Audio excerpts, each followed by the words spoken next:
How's it going, everyone? Today I'm going to show you how to activate or deactivate your Google Safe Search.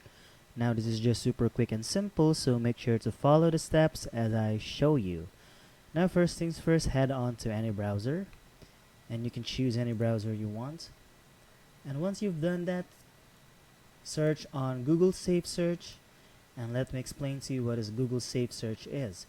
So when Safe Search is on, it helps hide explicit content on search, and when it is off, you'll see the most relevant results for your search, which may include explicit content like images of violence.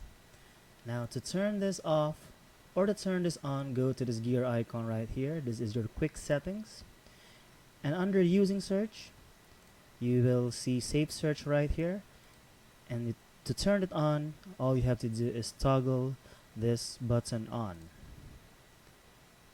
So explicit filters results with Safe Search.